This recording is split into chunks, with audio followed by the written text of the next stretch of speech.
옛날 어느 마을에 이미 홍기가 한참 지난 팔봉이는 장가가기를 간절히 원했다. 그러다 소문을 듣게 되는데 마을의 처녀 달래가 고운 얼굴에 비해 머리가 띠래 살살 어르고 달래면 달라는 대로 다 준다는 소문이었다. 그래, 달래를 꼬셔서 내 색시로 삼아야겠다. 마침 달래가 나타나자 팔봉이는 용기를 내는데 아니, 달래야, 이거 오랜만이야. 그래, 오랜만이네. 그게 할 말이 있는데. 나한테. 그게 그러니까 오늘 나랑 물레방아 갈래? 좋아. 정말? 그럼 이따 밤에 물레방아에서 보자. 그리고 그날 밤 둘은 물레방아 앞에서 만나는데 달래야, 정말 나왔구나.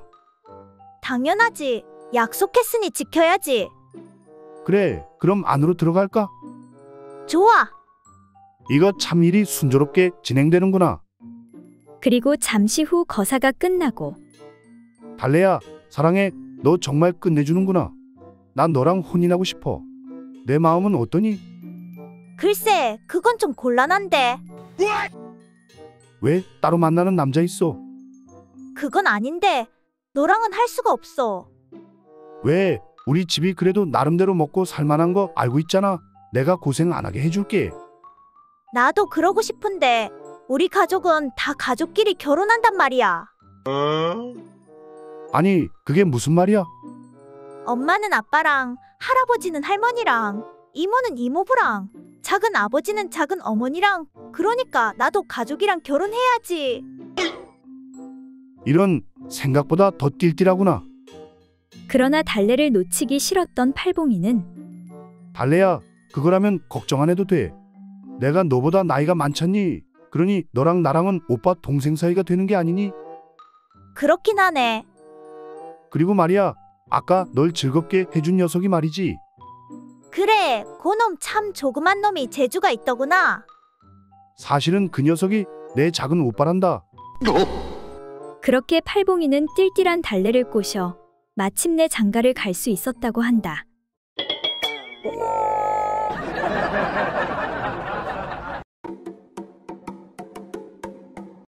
옛날 어느 고을에 한 선비가 살고 있었는데 매번 과거에 응시하였지만 번번이 떨어지고 말았다.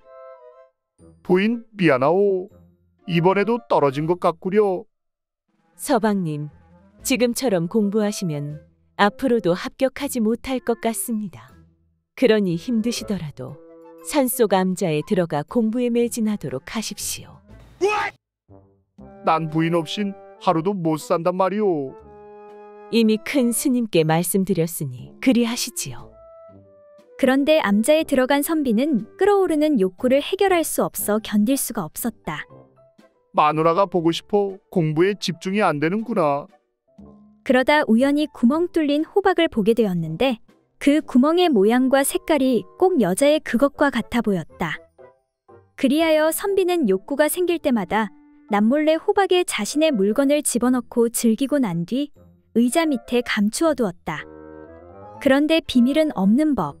한 번씩 암자를 찾아오는 선비의 큰 조카가 이러한 사실을 눈치채고 있었다. 어느 날 선비를 찾아온 조카가 작은아버지, 공부는 잘 되시는지요? 이번에는 꼭 과거에 합격하셔야 하는데 말입니다. 그런데 조카가 계속 서 있자 선비는 조카에게 의자에 앉으라고 권했다. 다리 아프게 왜 계속 서 있는 것이냐? 거기 의자에 앉도록 하거라. 아닙니다. 그냥 서 있는 것이 좋았어요. 조카가 계속해서 사양하자 이를 이상히 여긴 선비가 물었다. 너와 서로 마주보고 의자에 앉아 이야기나 좀 할까 하는데 우리 조카님이 언제부터 이리도 겸손하셨는가? 그러자 조카가 웃으며 대답하길. 그것이 비록 채소의 한 종류이기는 하지만 의자 밑에 아주머니께서 계신데 제가 어찌 감히 그곳에 올라 앉을 수 있겠습니까? 그 말에 선비는 비밀이 탄로나 어쩔 줄을 몰라하며 아니, 내가 그걸 어찌 알았느냐? 이런 고얀 놈. 이에 조카가 다시 말하길. 작은아버지, 저도 나이가 몇인데 그런 건 말 안 해도 다 알지요. 그리고 사실 잘은 모르시겠지만 우리 매형이 오이가 아닙니까?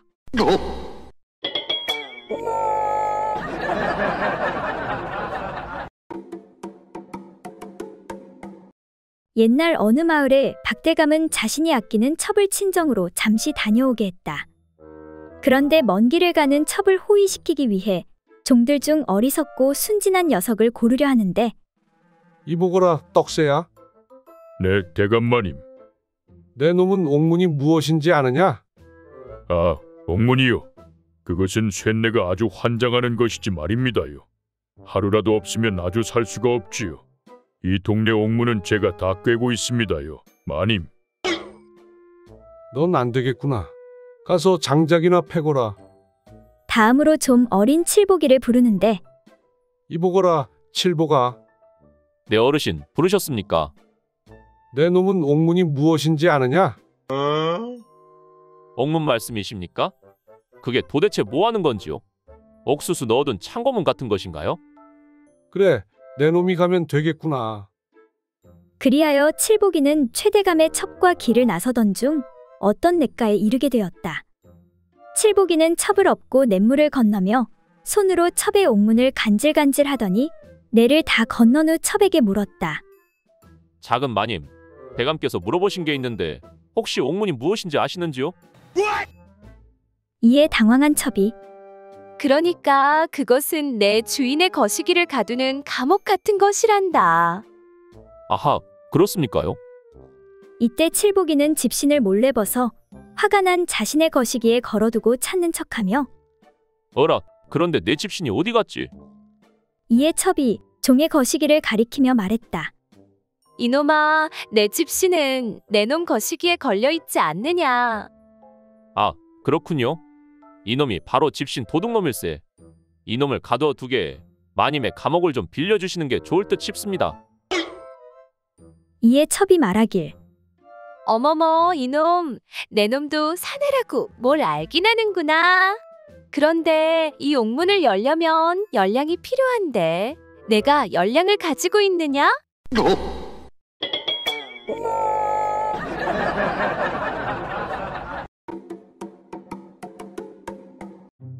옛날 어느 마을에 의 좋은 형제가 살고 있었다.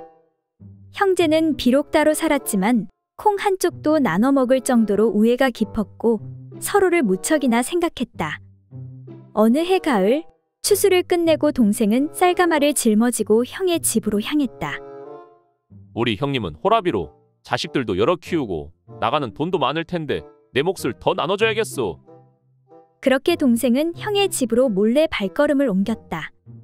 하나밖에 없는 내 동생 생긴 것도 매주 같이 생겨가지고 장가도 못 가고 너무 짠해 죽겠네. 내가 조금 덜 먹고 동생 장가가게 살림살이를 보태줘야겠어. 그렇게 형은 동생의 집으로 몰래 발걸음을 옮겼다.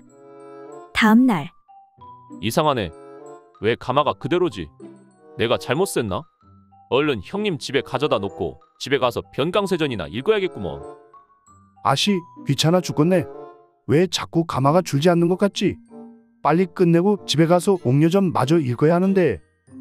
그렇게 형제는 한 달을 넘게 서로의 집을 다녀왔다. 결국 쌀가마는 누구에게도 더 가지 않고 그대로 있을 수밖에 없었다. 마침내 형제는 쌀을 옮기다 마주치게 되었다. 아이고, 힘들어서 못해 먹겠구만. 귀신이 고칼 노릇이오. 아니 형님, 이때까지 형님이 저희 집에 쌀을 가져다 놓으신 게로군요. 그럼 너도 아이고 이 착한 내 아우야. 그리고 얼마 후 형은 저작거리에서 동생을 만나는데 아니 동생아, 네 주변에 여자가 왜 그렇게 많은 것이냐? 아이고 형님, 이게 다 형님 덕분입니다요. 아니 뭐라고? 내 덕분이라니? 아, 전번에 형님 집에 쌀가마니 지고 옮기다 보니 나도 모르게 몸도 좋아지고 힘이 장사가 되었고 그랬더니 이렇게 여자들이 저를 가만히 놔두지 않는 것입니다. 저 이제 곧 장가도 갈 수 있을 것 같습니다. 감사합니다, 형님. 이에 호랍이 형님이 한숨을 내쉬며 내 이럴 줄 알았으면 나도 쌀가마니를 들쳐업고 갈걸. 괜히 나귀에 싣고 갔네. 이런 시부를.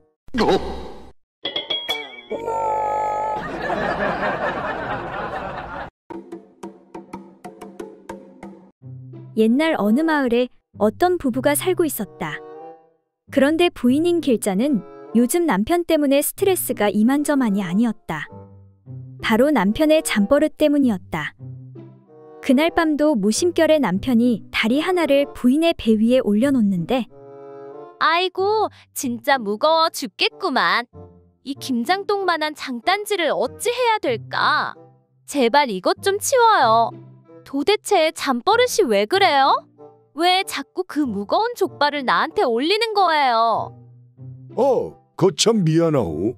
내 씨름하는 꿈을 꾸다 다리를 건다는 게 그만. 아주 숨이 턱턱 막혀 못 살겠어.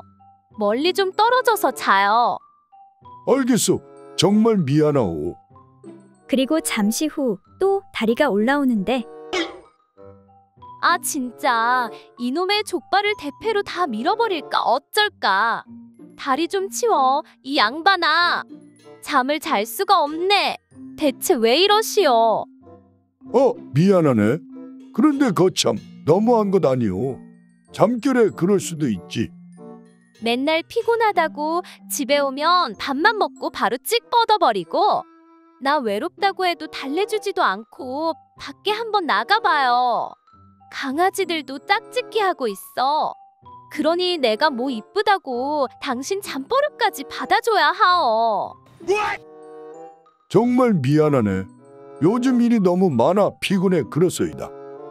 그때 갑자기 남편은 이상한 생각이 드는데 근데 말이야, 거참 이상하네.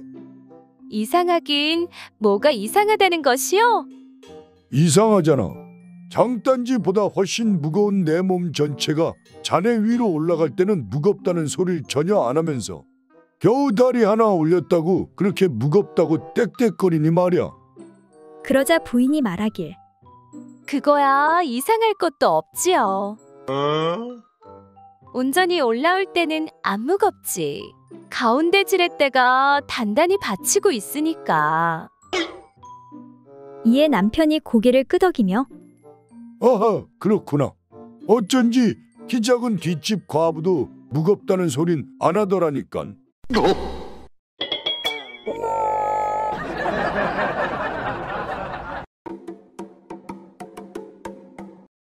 옛날 어느 소문난 만석군 양반댁의 어리석은 외동아들이 장가들 때가 되자 이웃 마을의 세 처녀가 서로 시집을 오고자 했다. 그런데 세 명 모두 가문이나 바느질 솜씨, 용모, 예절 등이 한결같아 며느리감으로 가려내기가 여간 어려웠다. 마침내 양반은 지혜를 가늠하기 위해서 세 처녀를 한자리에 불러 모아놓고 수수께끼를 냈다. 여자는 남자와 달라 입이 둘이 있느니라. 위에 있는 입 말고 아래에 입이 하나 더 붙어 있도다. 내가 묻노니 윗입과 아랫입 중에서 어느 것이 더 어른인가? 사려 깊게 답을 해보거라. 이에 첫 번째 처녀가 자신 있게 먼저 대답을 했다. 예, 윗입이 더 어른입니다. 아랫입은 아직 이가 나지 않았는데 윗입은 이가 모두 났기 때문에 더 어른이라 할 수 있겠습니다. 그러자 두 번째 처녀가 답하길. 아닙니다. 아랫입이 더 어른입니다. 윗입은 지금껏 수염이 나지 않았는데 아랫입은 수염이 아주 무성하게 나 있으니 아랫입이 더 어른이라 할 수 있겠습니다. 세 번째 처녀는 말없이 다소곳이 앉아서 얼굴만 붉히고 있었다. 양반이 그 처녀에게 넌지시 눈길을 주며 그래, 너는 어느 쪽이냐? 하고 물으니 세 번째 처녀가 답하기를 둘 다 틀리지는 않았지만 맞는 답이라고도 할 수 없습니다. 소저의 생각으로는 윗입이 더 어른입니다. 왜냐하면 아랫입은 평생 아기처럼 물려주는 젖만 빨아먹는데 윗입은 스스로 밥도 먹고 과일도 먹고 못 먹는 게 없으니 윗입이 더 어른이라 할 수 있기 때문입니다. 이를 듣고 양반이 말하기를 그럼 그렇지. 내 말이 옳도다. 음양의 이치를 제대로 아는 걸 보니 한지아비의 아내 노릇을 충분히 할 자격이 있도다. 하고는 무릎을 탁 쳤다. 이에 그 말을 들은 어리석은 아들이 말하길 그런데 아버지, 저는 젖이 안 나오는데 어찌하면 좋나요?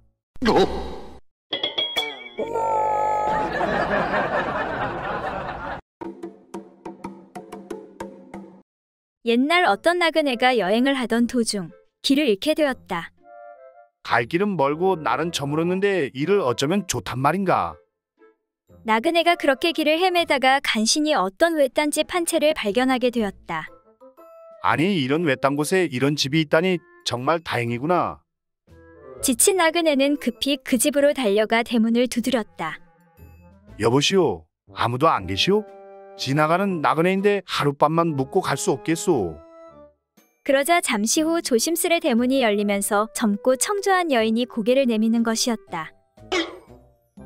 나그네는 미모의 여인을 보고 속으로 탄성을 질렀다. 아니 이런 외딴 곳에 이런 미모의 여인이 있다니. 나그네가 여인에게 말했다.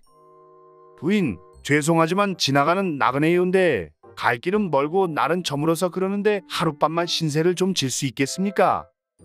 그러자 여인이 안타까운 표정을 지으며 말했다. 사정은 딱 하나. 이를 어쩌면 좋겠습니까? 지금 이 집에는 아무도 없어서 묵을 수 없사옵니다. 그 말을 들은 나그네가 다시 한번 간청했다. 아니 부인, 아무도 없다뇨. 지금 부인께서 계시지 않습니까? 그러지 마시고 하룻밤만 묵고 갈 수 있게 허락해 주십시오. 그러자 부인이 다시 말했다.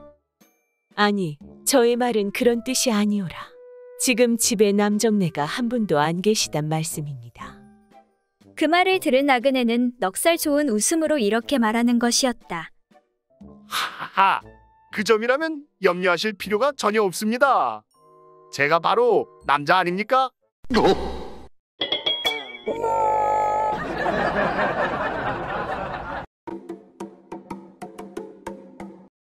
옛날 어느 마을에 자색이 고운 한 여인이 있었는데 시집간 지 얼마 안 돼 남편이 먼저 죽어 일찍 과부가 되었다.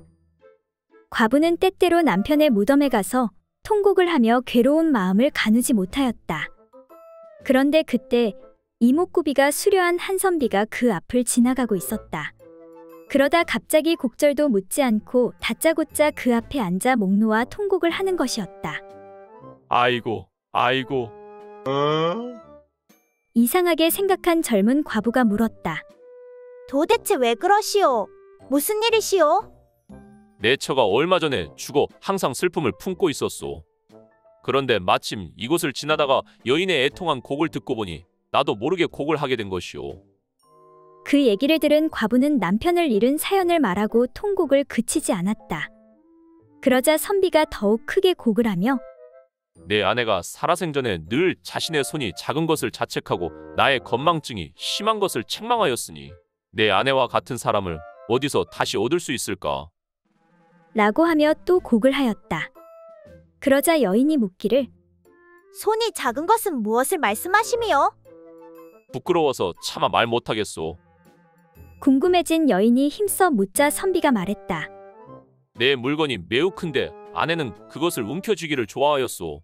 그러나 손이 작아 두 손으로도 다 잡히지 않아 늘 그것을 한탄하였소. 그럼 건망증은 뭘 말함이요? 나는 양기가 너무 강해서 매일 밤 방사를 벌였는데 매번 까먹고 하고 또 하고 하였소.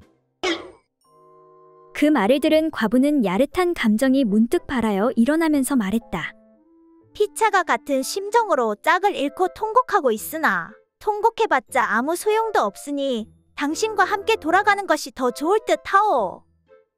그렇게 하여 두 사람은 여인의 집으로 가 즐거운 시간을 보내게 되었다.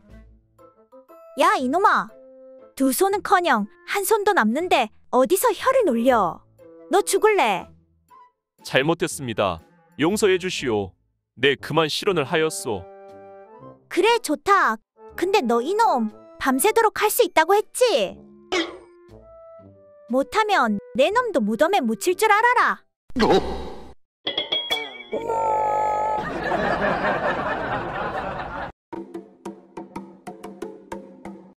옛날 어느 마을에 한 노처녀가 우물에서 물을 길어 물동이를 이고 막 돌아서는데 마침 갓 혼인의 새 신부가 된 친구가 물을 기르러 왔다.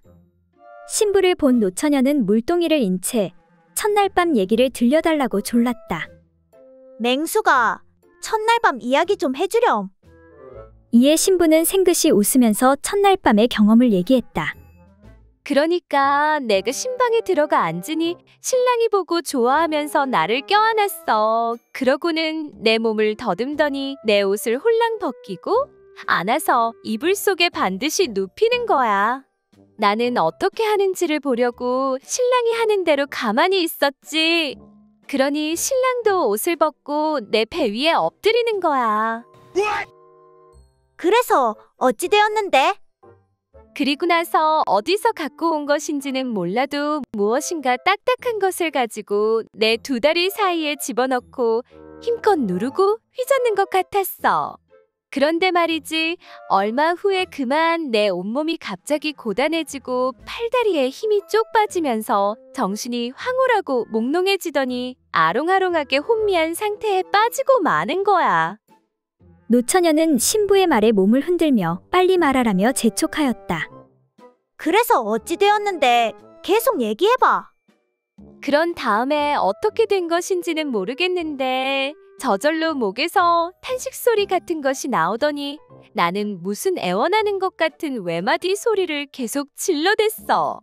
근데 그게 무슨 소리였는지는 알 수가 없었어. 너무 좋고 흐뭇해 어쩔 줄을 몰랐는데 도대체 신랑이 나를 어떻게 했는지는 아무리 생각해봐도 전혀 알 수가 없어. 순덕이 너도 빨리 시집가서 겪어봐. 신부가 이와 같이 설명을 하자 얘기를 다 들은 노처녀 순덕이는 흥분을 진정하지 못하고 몸을 떨며 팔에 힘을 잔뜩 주어 물동이 꼭지를 힘껏 잡아당기며 응, 그래. 그렇게 좋았단 말이지. 하며 발을 구르자 머리에 이고 있던 물동이가 와장창 깨지면서 몸에 한 동이의 물을 다 뒤집어 쓰고 말았다. 이를 본 신부가 다시 말하길. 아, 맞다. 그리고 나도 모르게 아랫도리가 흠뻑 젖더니 축축해졌어.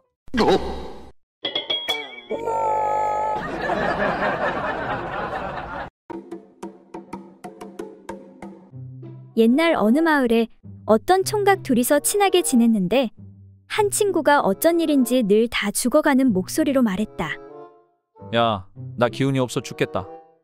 젊은 녀석이 만나기만 하면 그런 소리나 해대고 대체 왜 그러는데? 너도 내 입장이 되어봐라. 너야 부모님 밑에서 잘 먹고 지내지만 나야 어디 그러냐? 아버지 어머니 다 돌아가시고 형수 밑에서 얻어먹는데? 그럼 형수가 굶기기라도 해? 굶기게 하겠냐? 밥을 준다는 게 맨날 누룽밥이야. 이젠 누룽지만 보면 신물이 난다. 그 말을 들은 친구는 가만히 생각하더니 좋은 꾀를 하나 궁리해냈다. 너 걱정하지 마라. 내게 좋은 수가 있으니까. 어떻게 하는데? 아무 생각 말고 내일 아침 내가 갈 테니까 미리 변소에 가서 쭈그리고 앉아있기나 해라. 그리고 내가 묻는 말에 시키는 대로 대답이나 하면 돼. 친구는 어떻게 하라고 이른 후 돌아갔다. 다음날 그 친구가 찾아왔다. 아주머니, 안녕하십니까? 그런데 얘는 어디 갔습니까? 도련님은 변소에 가셨는데 좀 기다리시죠. 아닙니다. 제가 볼 일이 좀 급해서요. 거기 가서 이야기하면 되겠네요.